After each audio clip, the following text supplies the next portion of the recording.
2027 में होने वाले यूपी विधानसभा चुनाव से पहले उपचुनाव के लिए बीजेपी और समाजवादी पार्टी ने फील्डिंग शुरू कर दी है। बीजेपी अपने खिसके जनाधार को दोबारा से हासिल करने के लिए करीब 56% ओबीसी वोट बैंक पर फोकस कर रही है। तो वहीं समाजवादी पार्टी ने अपने सियासी आधार को पीडीए, पिछड़ा, दलित, अल्पसंख्यक तक सीमित रखने के बजाय इसे विस्तार देने की कोशिश में जुटना शुरू कर दिया है।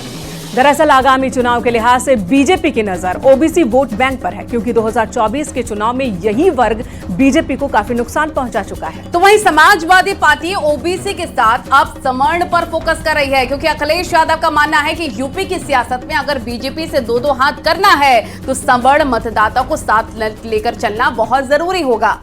यानी इसे इस तरीके से भी समझा जा सकता है कि दोनों पार्टी एक दूसरे के वोट बैंक में अब सेंधमारी की तैयारी में है। इसी पर आपको दिखाते हैं रिपोर्ट।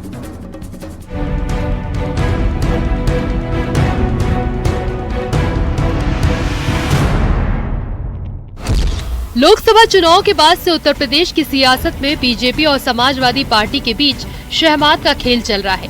2027 के विधानसभा चुनाव में भले ही 2 साल से ज्यादा का समय बाकी हो, लेकिन सियासी बिसात बिछाई जाने लगी है।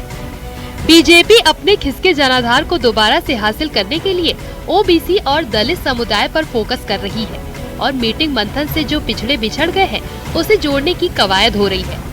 इसको देखते हुए आज बीजेपी ओबीसी मोर्चा की प्रदेश कार्य समिति की बैठक हुई। मीटिंग में सीएम योगी और दोनों डिप्टी सीएम शामिल हुए। इस मीटिंग में ओबीसी वर्ग को एकजुट करने का संदेश दिया गया।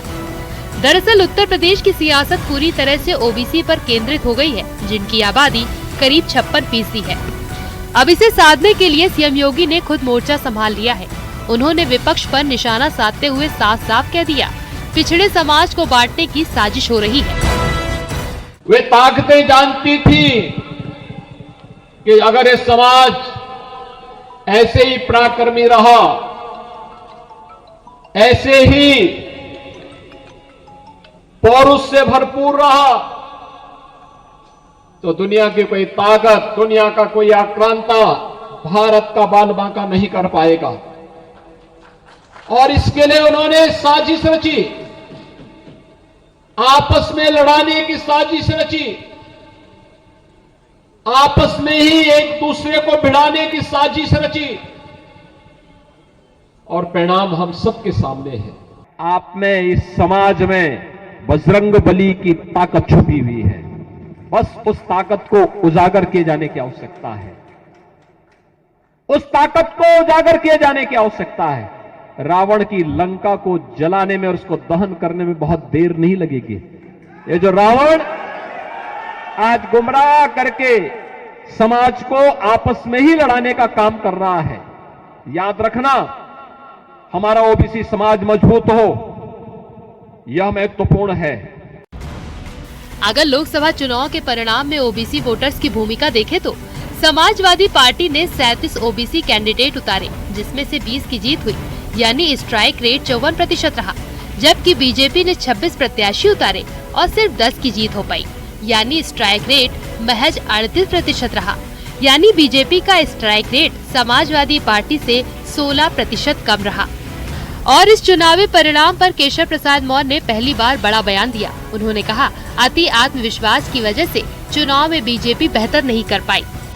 थोड़ी सीटें झूठ बोल करके, गुमराह करके, इसलिए ये दल ले गए, क्योंकि हम लोगों ने जो मेहनत करनी चाहिए थी, अति आत्मविश्वास में कई बार हम फंसे हैं, ये मैं मानता हूं,